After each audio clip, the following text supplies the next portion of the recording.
Boa noite, está tudo ok. Obrigada a todos. Então nós vamos iniciar. E a mensagem dessa noite, que eu vou fazer a abertura para em seguida nós fazermos a prece, é desse livrinho aqui, Episódios Diários, da Joana de Ângeles, que eu gosto muito. A lição é de número 13, intitulada Inquietação. E ela diz assim: vez que outra apresenta-se inesperadamente e toma corpo, terminando por gerar desconforto e depressão. Aparece como dúvida ou suspeita e ganha forma, passando por diferentes fases até controlar a emotividade que se transtorna, levando a estados graves. Aqui se apresenta na condição de medo em relação ao futuro, ali se expressa em forma de frustração diante do que não foi logrado, acolá se manifesta como um desabor qualquer, muito natural, aliás, em todas as vidas. Há momentos em que se estabelece como conflito, inspirando rebeldia e agressividade. Noutras ocasiões, ei-la em forma de desconforto íntimo e necessidade de tudo abandonar. No turbilhão da vida odierna, em face do intercâmbio psíquico nas faixas da psicosfera doentia que graça, é muito difícil a manutenção de um estado de equilíbrio uniforme. A inquietação, porém, constante, deve merecer mais acurada atenção a fim de ser debelada. Não lhes dê guarida, dialogando com as insinuações de que se faz objeto. Evita as digressões mentais pessimistas e não te detenhas nas conjecturas maliciosas. Ninguém é salvo desses momentos difíceis. Todavia, todos têm o dever de superá-los e avançar confiantes nos resultados óptimos das ações encetadas. Assim age sempre com correção e não serás vítima da inquietação desgastante. Boa noite a todos que estão chegando devagar, que eu vejo vocês aqui com mais ou menos um minuto de atraso, mas é bom saber que está tudo ok. Né? Boa noite a todos, a Márcia, a Nélia, a Ana Cristina, a Paula Serenário e outros que às vezes a gente vai perdendo aqui no meio do caminho, gente. A Lígia que está chegando também. Boa noite a todos.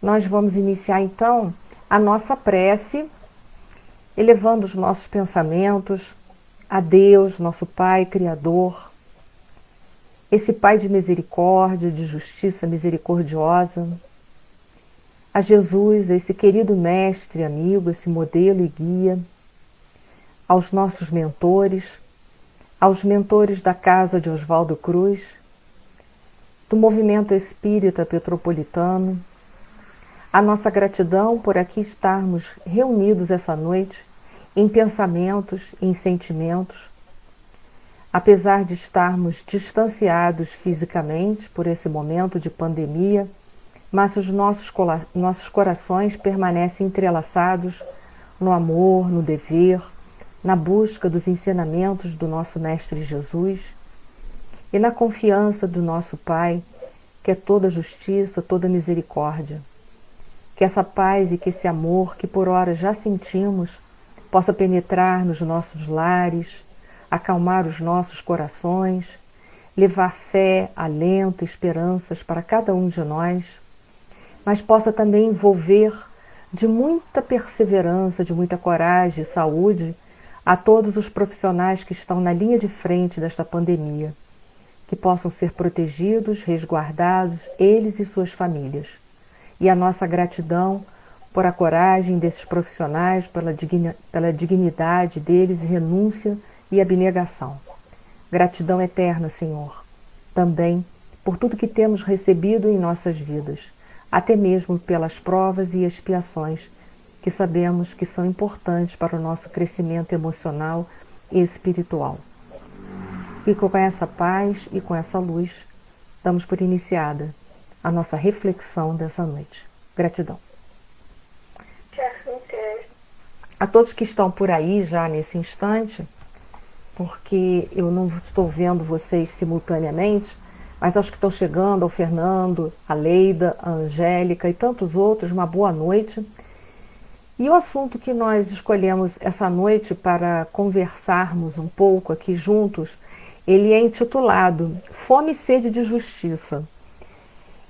Como referência do Novo Testamento, ele se encontra principalmente em Mateus capítulo 5, versículo 6. Ele faz parte do Sermão do Monte, um sermão que é tão importante que certa vez Mahatma Gandhi disse que se todos os livros sagrados da humanidade eles se perdessem e restasse tão somente o Sermão do Monte, a humanidade estaria salva. Então nós podemos verificar o quanto que o Sermão do Monte ele tem profundidade, quantos ensinamentos lá se encontram que são importantes para o nosso desenvolvimento espiritual, para a nossa maturidade espiritual e também emocional. Então a nossa conversa essa noite vai ser dirigida em cima da fome e sede de justiça. Nós vamos fazer algumas reflexões. Vale lembrar também, já que esse assunto ele faz parte do Sermão da Montanha, que o Sermão da Montanha ele tem como finalidade a implantação do reino de Deus aqui na Terra. Olha que maravilha! Dias virão que será o reino de Deus que irá governar todo o planeta Terra. Mas é muito importante nós refletirmos que esta implantação ela não vai se dar com um passe de mágica ou de repente vai acontecer. Essa implantação ela faz parte de um processo de conscientização de cada um de nós e também faz parte do trabalho de cada um de nós para que esse reino de Deus ele possa surgir aqui na Terra. Então é um trabalho de todos, de cada um de nós, o nosso esforço contínuo, da nossa perseverança contínua. Nós temos que lembrar, esse sermão foi falado no monte, que também, muitas vezes, as questões geográficas, elas eram usadas por nosso Senhor Jesus Cristo para nos passar um ensinamento. E dentre tantos que a gente pode pensar, quando a gente pensa no monte, a gente pode pensar no trabalho, nas dificuldades, no trabalho que nós vamos ter que enfrentar, nos obstáculos, nas dificuldades. Enfim, quando a gente pensa em montanha, a gente pensa que a gente está encaminhada, em trabalho, em esforço para obter alguma coisa. E como uma montanha, ela se projeta verticalmente, é, portanto, um convite para toda a humanidade terrestre a uma evolução na vertical, uma evolução dos nossos sentimentos. Porque no que tange a nossa evolução intelectual, a humanidade até que anda muito bem, mas no que diz respeito à evolução moral, nós ainda temos que fazer muitos trabalhos dentro de nós. Basta nós acessarmos ainda as redes sociais, os noticiários do mundo inteiro e a gente vai ver que ainda há a presença do desamor, ainda há a presença da violência, que são as filhas do orgulho e do egoísmo, que representam as duas grandes chagas da humanidade. Então, o Sermão do Monte é, sem dúvida nenhuma, um convite para nós verticalizarmos as nossas emoções. É um trabalho que só nós podemos empenhar. E é importante nós sabermos também que essa caminhada, no sentido da direção de alcançarmos o pico dessa montanha, além de ser um trabalho individual, nós temos que compreender que aqueles que se encontram ao nosso redor, que representam para nós afetos importantes, muitas vezes eles vêm nessa caminhada em momentos diferentes da gente. Uns se encontram um pouco mais à frente do que nós e outros ainda se encontram na retaguarda. Então é preciso que haja da nossa parte uma compreensão muito grande que essa caminhada ela é feita por cada um de nós, ela é individual. O Sermão da Montanha ele é tão importante também que se nós pegarmos o Evangelho segundo o Espiritismo, nós vamos ver que 16 capítulos, o Evangelho segundo o Espiritismo tem basicamente 27 capítulos, porque o 28º é a coletânea de preces. Então, 27 capítulos é o total, né, de conteúdo exato dos ensinamentos do Evangelho segundo o Espiritismo. 16 capítulos, eles vão retratar, eles vão trabalhar com assuntos que estão dentro do Sermão do Monte.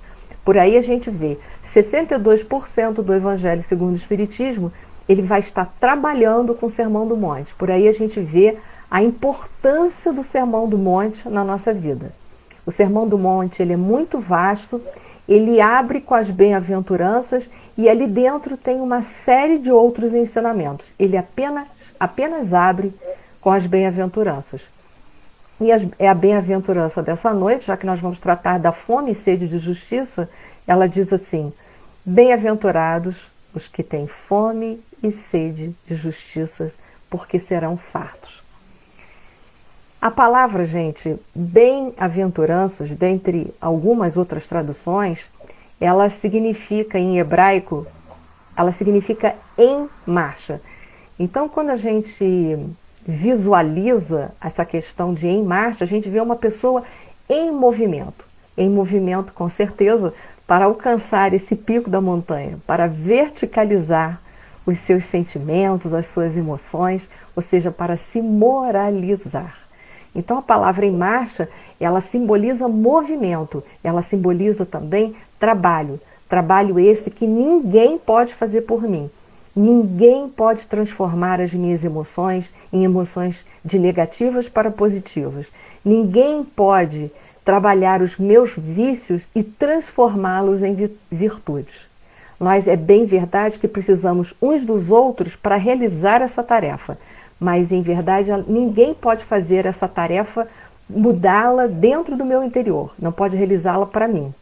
Nós precisamos uns dos outros para que ela se faça, porém ninguém pode fazer para mim. Então isso é uma reflexão muito importante, porque ali já deixa para nós uma outra questão, de que as virtudes, elas são todas dinâmicas. Muitas vezes a gente acha que as virtudes, elas são estáticas. Quando a gente fala de paz, muita gente imagina que está numa praia, numa rede, tomando uma aguinha de coco, mas quando a gente fala de paz, a gente fala de um trabalho constante, até porque nós estamos num planeta de provas e expiações, a população aqui é muito heterogênea e é composta, na sua grande maioria, por espíritos imperfeitos. Então nós somos 24 horas, nós somos provocados pelas imperfeições uns dos outros. Então, se encontrar em estado de paz não é ficar estático olhando para o mar. É um trabalho constante, é uma perseverança constante em domarmos a nossa impaciência, em domarmos o nosso orgulho e egoísmo, que muitas vezes ficam feridos com as provocações alheias. Então é preciso a gente compreender que as virtudes, elas são por si só sempre dinâmicas. Requer de nós trabalho, perseverança, força de vontade constante. Muito bem, essa bem-aventurança que nós vamos fazer apenas algumas reflexões, porque nós temos aqui só basicamente 50 minutos, 55.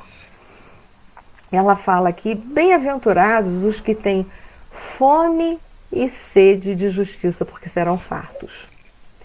Mas essa fome e sede, ela não está aqui relacionada à sobrevivência do corpo físico. Nós temos fome e sede, nós temos fome de alimentos, nós precisamos nos alimentar, porque senão pereceremos, e nós temos sede de líquidos para nos mantermos vivos, manter essa questão biológica íntegra, normal, equilibrada, né, dentro de um processo de equilíbrio chamado homeostase. Mas aqui Jesus não está falando dessa fome e sede biológica. Ele está falando de um outro tipo de fome e de sede. Aqui esta fome e sede está relacionada à justiça, que tem uma representação simbólica que este homem está com uma fome e sede de algo espiritual. E se nós temos fome e sede de algo espiritual, é porque nós estamos naquele instante, pelo menos, vazios de valores espirituais. E é em cima deste contexto, desse vazio do algo espiritual, daquilo que me espiritualiza, daquilo que me verticaliza, daquilo que me aproxima da divindade, que nós iremos trabalhar essa noite aqui juntos, juntos em pensamentos, juntos em vibrações, que eu tenho certeza que vocês estão aí vibrando também.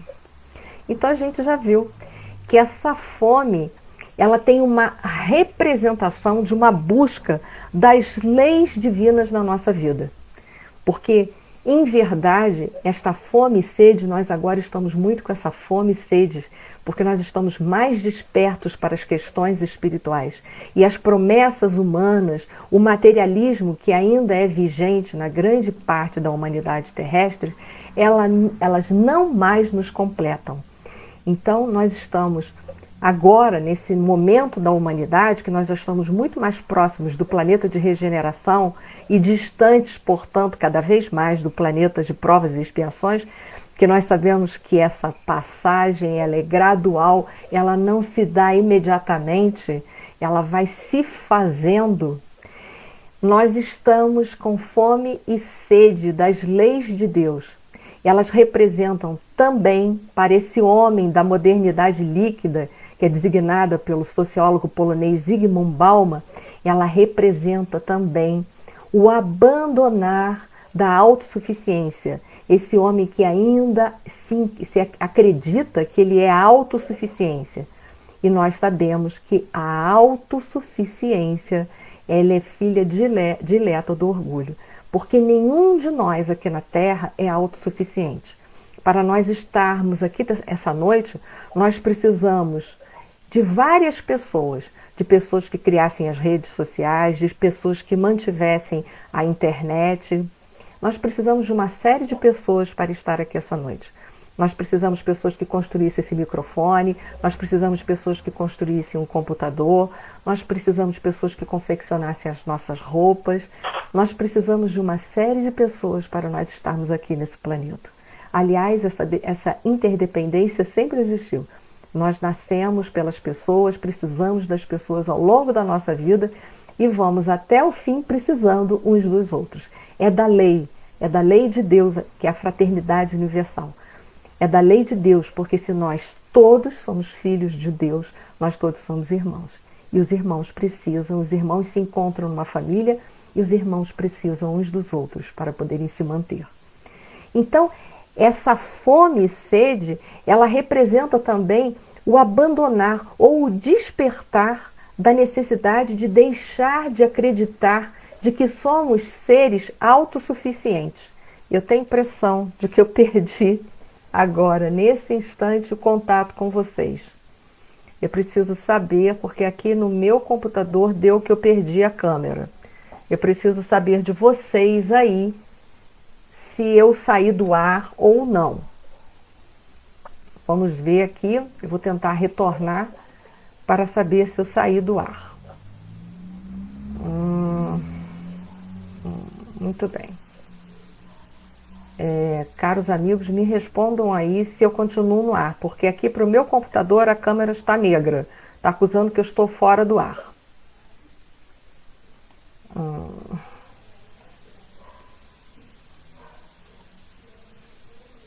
Muito bem, amigos, poderiam me dar um feedback, quem está aí do outro lado, se eu ainda estou. A Soninha disse que eu estou, então eu estou ao vivo, certo?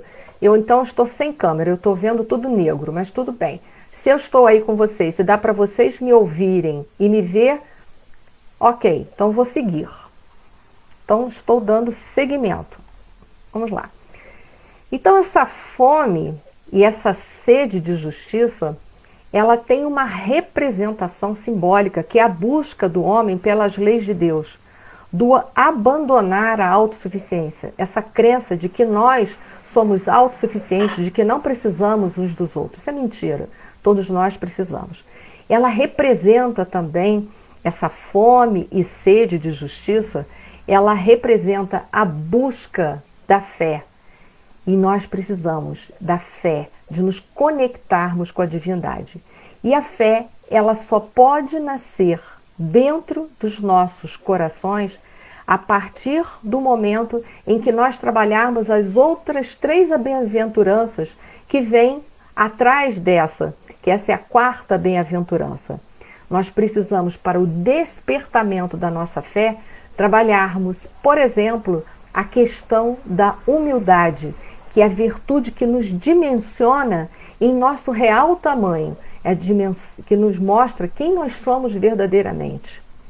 Também precisamos trabalhar uma outra bem-aventurança que trabalha com a questão da resignação, que é a virtude que nos faz aceitar as situações que nós estamos vivendo, que nós estamos passando, de uma forma sábia.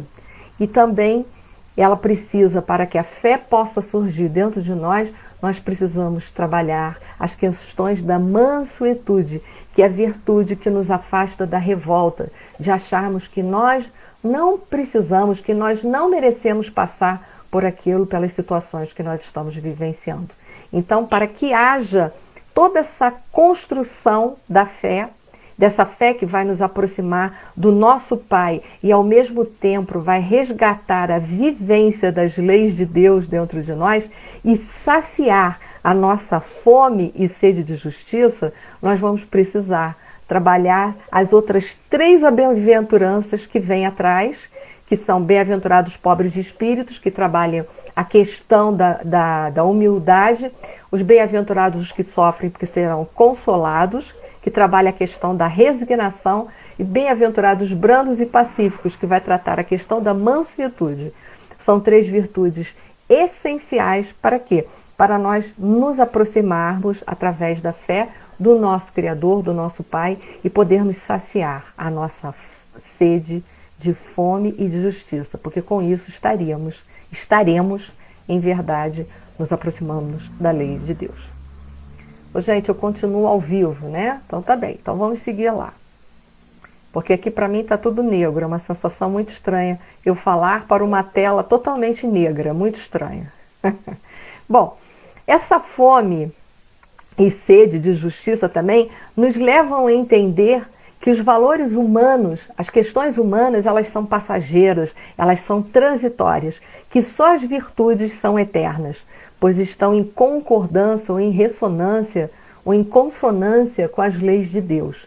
É aí sim, quando eu começo a entender e depositar mais a minha fé, os meus valores nas coisas, nas leis de Deus, eu começo a saciar essa minha fome e sede de justiça.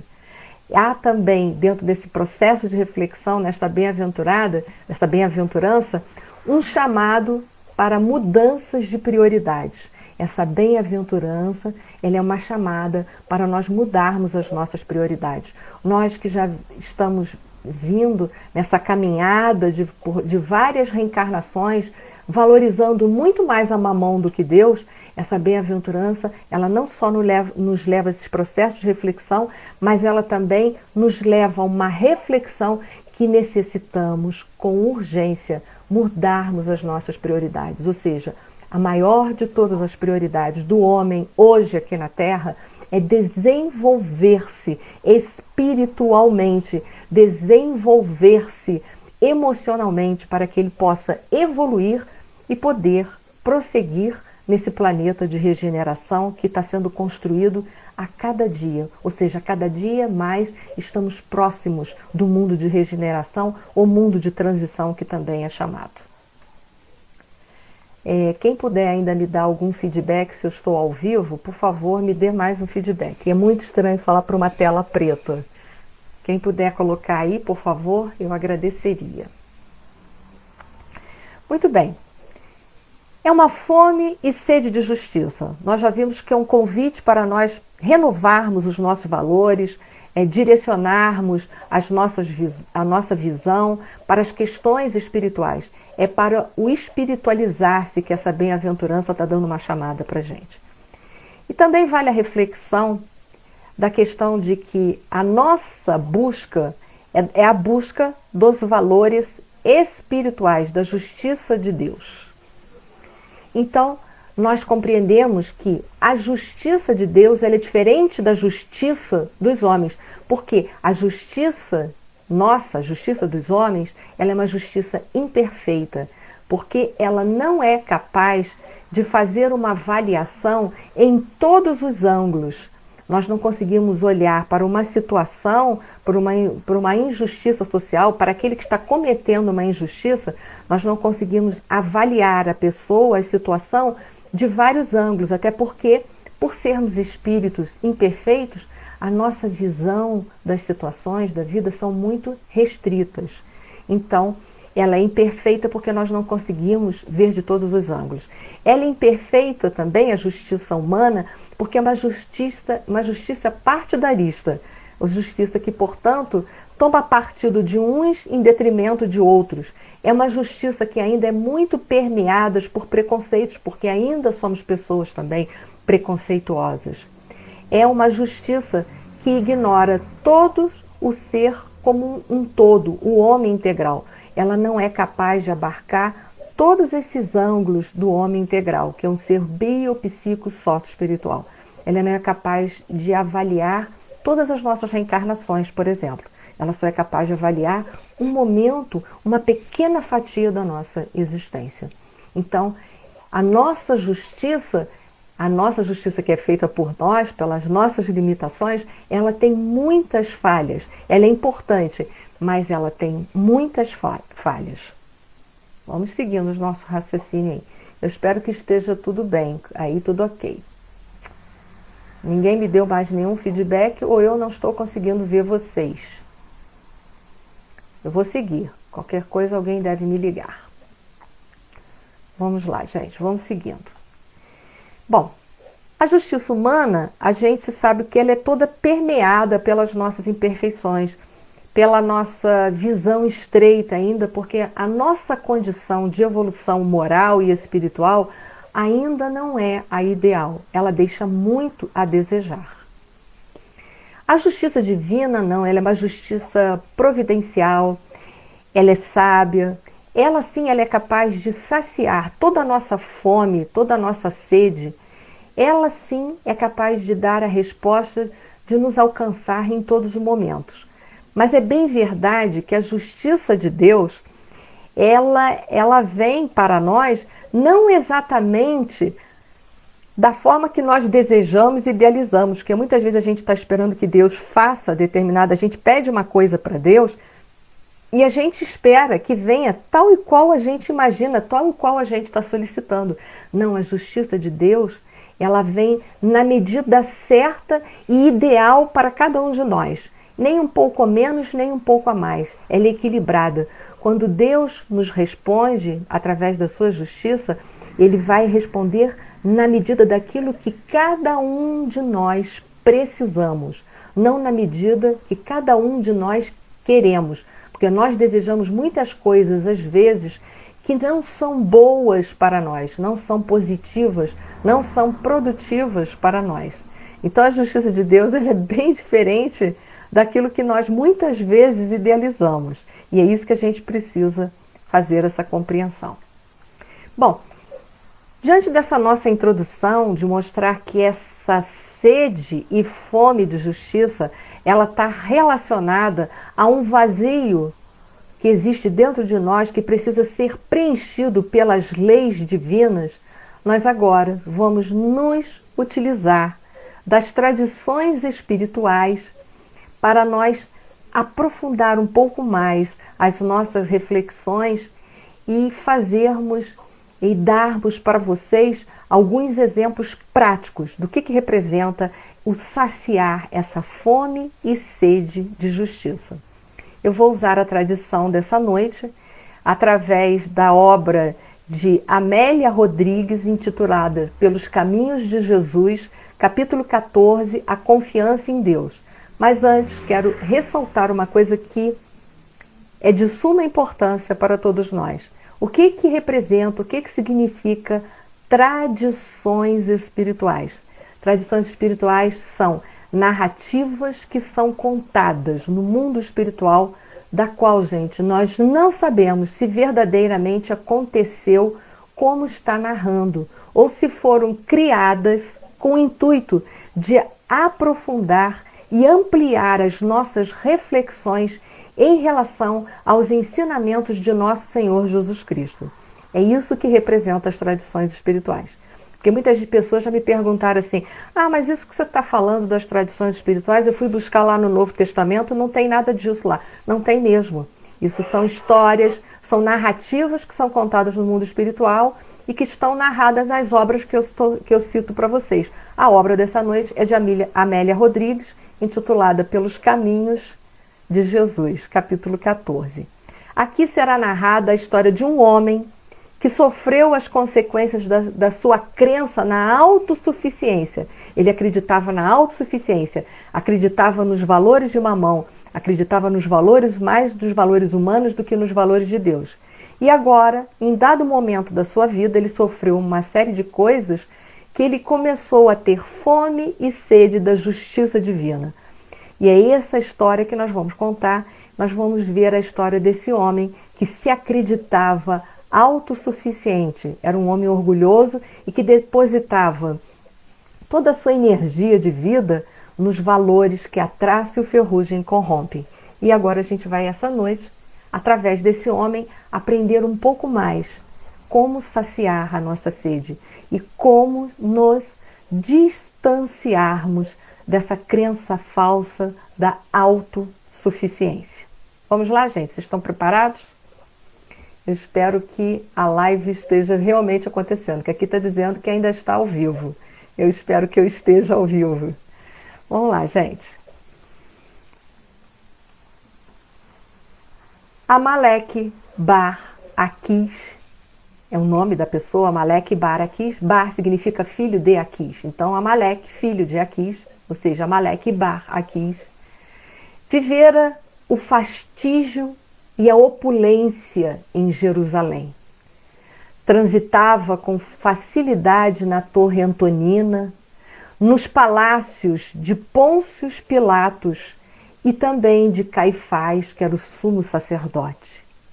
Pertencente ao partido dos fariseus, fizera-se intermediário dos jogos escusos entre o Sinédrio e Roma.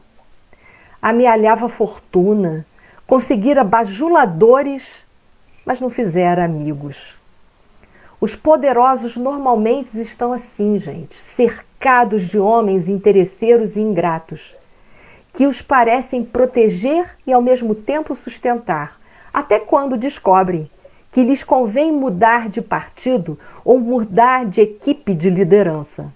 Na verdade, esses homens amam mais a aparência, amam mais a si mesmo do que amam e são fiéis ao próximo. Eles são fiéis, em verdade, aos seus interesses particulares e fingem e disfarçam que são homens altruístas.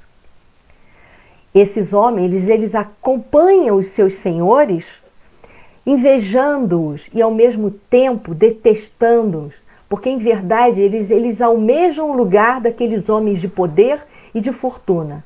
Em verdade, esses homens que seguem os homens poderosos, eles aguardam apenas a queda, uma pequena queda, para que eles possam imediatamente ou substituí-los ou entrar no lugar deles.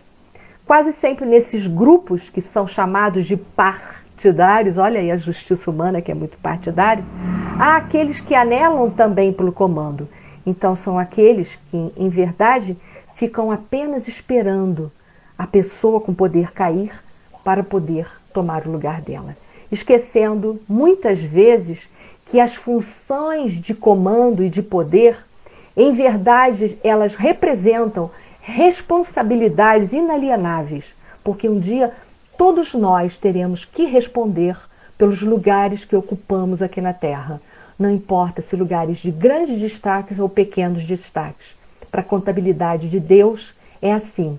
O que nós possuímos, nós devemos, porque nós somos depositários e não proprietários. E aquilo que nós doamos dos nossos corações, isso sim representa a propriedade real. Aquilo que verdadeiramente nós podemos levar conosco para todas as dimensões de existências possíveis. E Amaleque era esse homem. A malifluidade dos falsos amigos diz Amélia Rodrigues, oculta as garras dilaceradoras da maldade pronta a desvelar-se. Amaleque o sabia agora que era tarde demais para a recuperação. Amargava o ostracismo, padecia a perseguição dos pigmeus que se agigantam nas expressões de inferioridade. Estes, os homens pequenos, engrandecem-se quando podem submeter aqueles que o diminuíam. Estas, a vitória dos fracos, a alegria dos vencidos. Amaleque bar Aques ouvira falar do meigo Rabone e fascinara-se com as informações que lhe chegaram a seu respeito. E certo dia se encheu de coragem e se acercou-se de Jesus.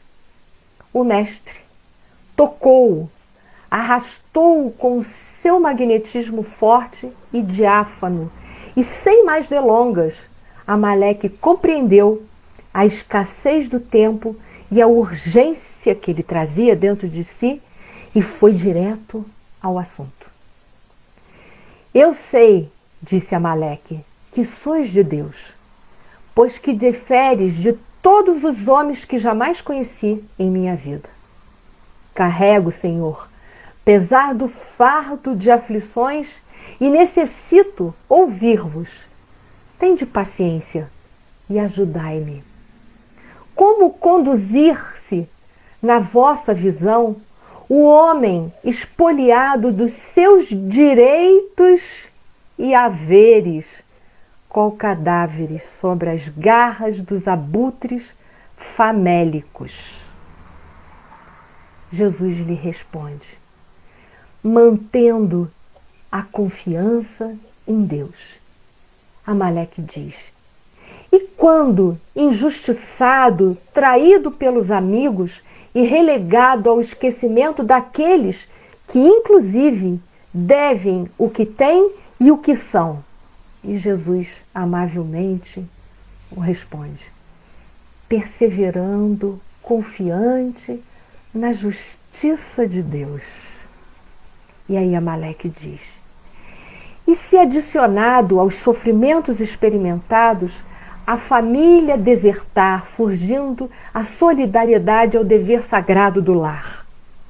E Jesus, compreendendo a dor de Amaleque, diz, aguardando em Deus e na sua paternidade. Amaleque então vira e diz, todavia, quando a calúnia exorbita e a deslealdade ultrapassa todos os limites do suportável, sem apoio à religião, cujos representantes se voltam agressivos e impiedosos contra quem lhes suplica o apoio, que atitude devo tomar? E Jesus, com olhar sereno, olhou para Amaleque e disse, continuar fiel a Deus, sem temer aqueles que perseguem e matam, não obstante igualmente virão a morrer, sem fugir da consciência que os chamará à reabilitação próxima ou mais tarde. Amaleque então vira-se e diz a Jesus, então a não reação, a submissão e a entrega são os melhores meios de conduta? Isso não significa permitir que os maus e desonestos governem a terra e as vítimas sacrificadas sejam pastos para a ganância deles? Tal comportamento anuído com o crime não seria uma forma de aumentar-lhes o poder, ao mesmo tempo uma maneira de esconder a covardia pessoal? E Jesus, novamente, com um olhar sereno, amoroso e envolvente, volta-se e diz para Amaleque, os violentos sempre cedem lugar a outros violentos mais impiedosos. Quando se cede por medo, demonstra-se covardia moral e física, No entanto, ao fazê-lo por consideração à vida, atesta-se coragem pelos métodos habituais.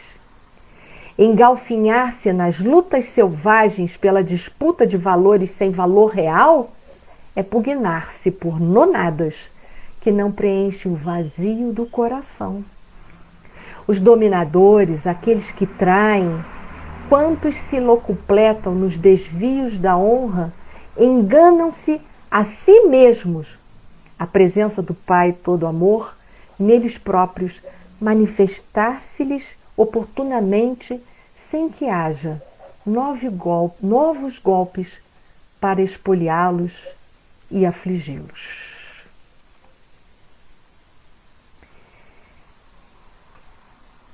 Muito bem. Eis a questão, a dúvida de Amaleque. A dúvida de Amaleque é a mesma dúvida que todos nós trazemos dentro de nós. Quando nós sofremos as injustiças dos homens, muitas vezes o que nós desejamos é fazer a justiça imediatamente, com as nossas próprias mãos. Essa é a mesma dúvida que Amaleque tinha. A dúvida de Amaleque é também a nossa dúvida. É a dúvida que nós trazemos.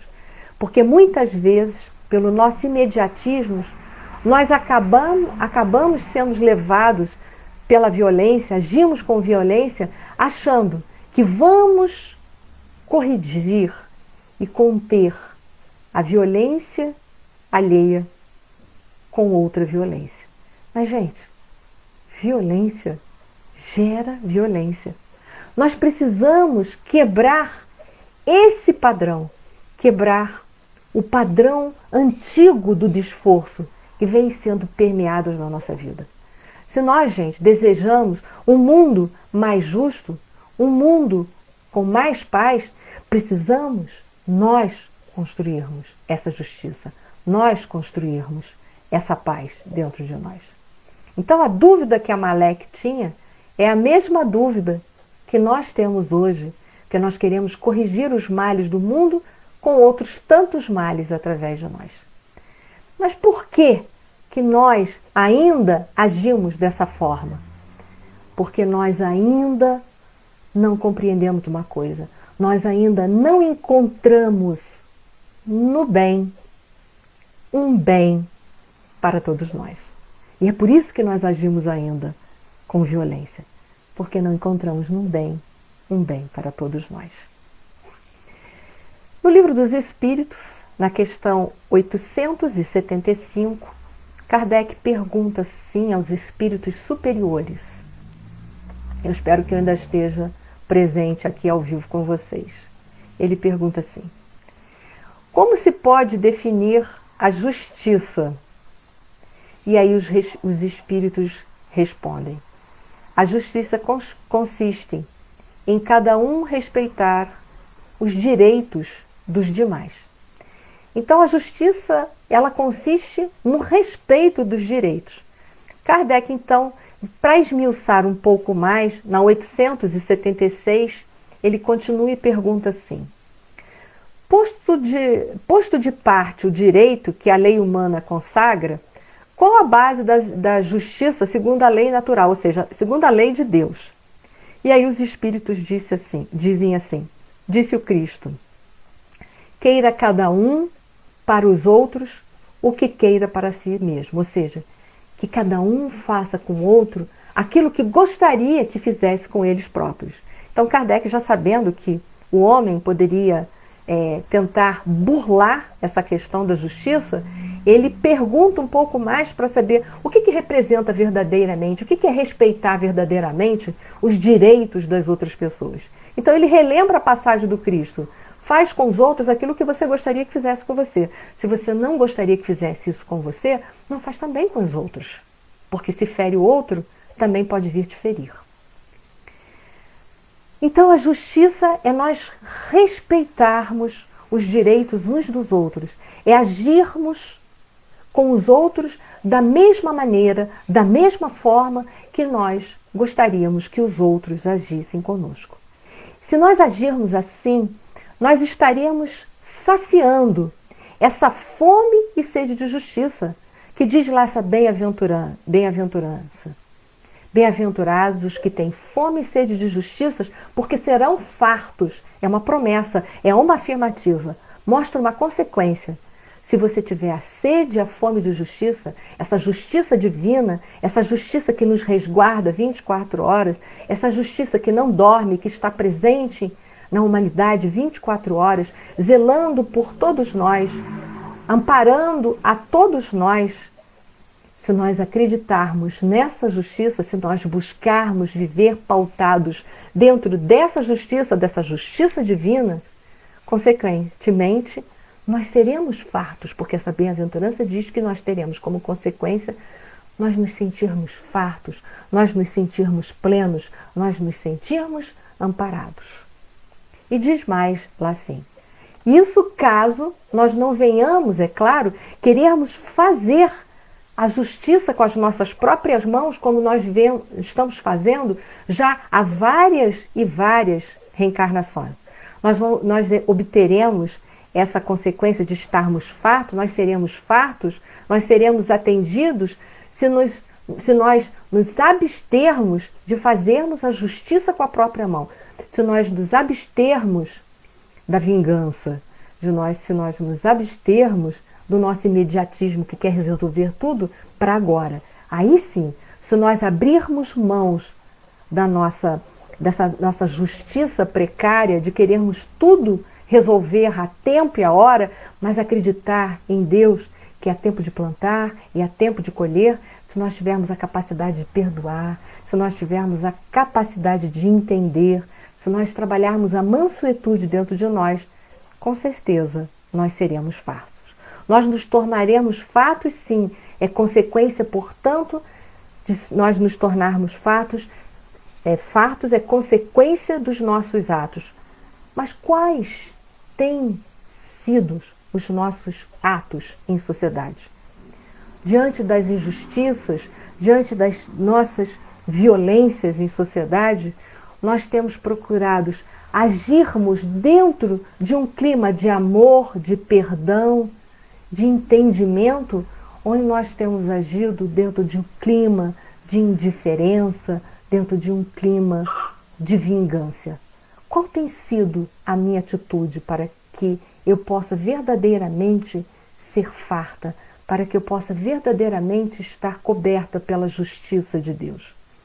Nós sabemos que todos os nossos atos, eles são regidos, são regulados por uma lei chamada de ação e reação, ou conhecida por alguns como a lei de causa e efeito. A lei de ação e reação, ela vai resguardar todos os meus atos, a minha forma de me comportar diante da sociedade. Por isso que Jesus disse para Amaleque que ele confiasse no tempo, que ele confiasse em Deus, que ele se mantivesse sempre dentro da rota da justiça de Deus, para que ele se mantivesse sempre dentro da lei do amor, da lei do perdão, da lei de misericórdia, da compreensão para com o próximo, porque um dia ele seria saciado pela lei de Deus. Ele iria se fartar. A fome e sede de justiça dele, no tempo certo, iria acontecer. Por isso que a nossa reflexão hoje, gente, é pensarmos justamente sobre tudo isso que nós estamos vivenciando. Qual tem sido o nosso comportamento na sociedade para nós também merecermos sermos saciados, para nós também termos a nossa fome e sede já saciada. Nós temos agido dentro da sociedade, o nosso comportamento tem sido permeado pelo amor, pelo perdão, pela caridade que comporta a benevolência, a indulgência e o perdão das ofensas. O nosso comportamento ainda tem sido permeado pelo desforço, pela indiferença, pela ingratidão, pela discórdia, pela desunião. Então essa é a nossa reflexão. Nós temos que hoje, dentro da humanidade, sabermos que para nós implantarmos esse reino de Deus dentro da Terra, aqui na Terra, ele começa dentro de nós, com a nossa mudança de comportamento, trabalhando a caridade como um instrumento e alavanca de transformação de nós mesmos e, ao mesmo tempo, a alavanca que vai transformar toda a humanidade terrestre numa humanidade farta de justiça, de misericórdia, de paz, de amor. Mas temos sido benevolentes. O que é ser benevolente? Ser bom para o outro. Ser bom para o outro pelo prazer de ser bom e não porque nós queremos receber algo em troca. Nós temos sido indulgentes para com as imperfeições alheias. Indulgência não é conivência.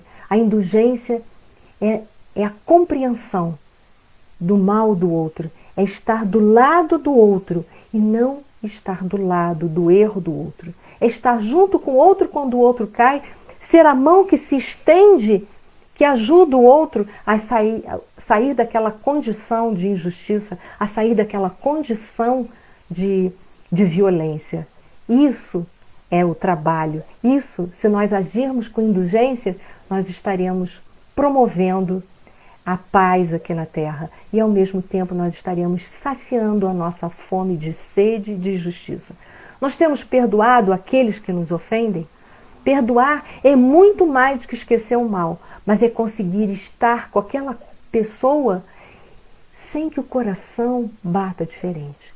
Como tem sido o nosso comportamento do lado daqueles que nós ainda temos dificuldade?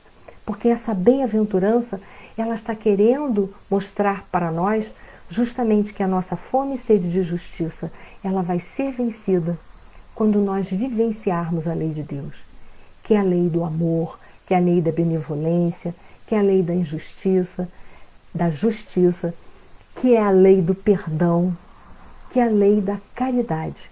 Como tem sido o nosso comportamento diante da sociedade? Se nós conseguirmos ser caridosos, segundo a compreensão que Jesus tinha da caridade, que era benevolência para com todos, indulgência para com as imperfeições alheias, perdão das ofensas, nós estaremos sendo caridosos com os outros e nós estaremos sendo caridosos conosco. E aí sim, nós teremos a nossa fome e sede de justiças totalmente saciados. Consequentemente, nós estaremos sendo fartos, porque a lei de Deus é lei de amor. E terminando, deixo um pensamento para vocês, que diz assim: procure me amar quando eu menos merecer, porque é quando mais eu preciso de amor. Então, que nós possamos, essa noite, levar essas reflexões e tentarmos trabalhar mais a nossa humildade, a nossa mansuetude, a nossa resignação diante da vida, para que nós possamos implantar o reino de Deus aqui na Terra e saciarmos essa fome que já invade o nosso coração há mais de 2000 anos, porque nós ainda nos encontramos muito distantes, ou ainda um pouco distantes dos ensinamentos de nosso Senhor Jesus Cristo. Obrigada a todos, farei a minha prece final, não sei se eu ainda estou ao vivo ou não, porque a minha tela está completamente preta, mas agradeço a presença de todos, peço desculpas aí pelas falhas técnicas e vamos à nossa prece final. Senhor Deus, Pai de infinito amor e misericórdia, Jesus, Mestre querido, que essa tua paz e teu amor possa penetrar nos nossos corações, trabalhando em nós o nosso orgulho e egoísmo que nos faz acreditar que somos autossuficientes. E com essa crença errônea na autossuficiência, Senhor, nós nos afastamos do teu amor, das tuas leis, e cada vez menos contribuímos pela implantação do teu reino de amor e paz aqui na Terra. Ajude-nos, Senhor, a vivenciarmos os ensinamentos deixados pelo Mestre Jesus há mais de 2000 anos. Porque com esses ensinamentos, com certeza, Senhor, poderemos construir uma vida melhor para cada um de nós. E também estaremos contribuindo para a paz da nossa casa chamada Planeta Terra e para a paz universal. Gratidão eterna, que a tua paz prossiga conosco. Obrigados a todos, uma boa noite.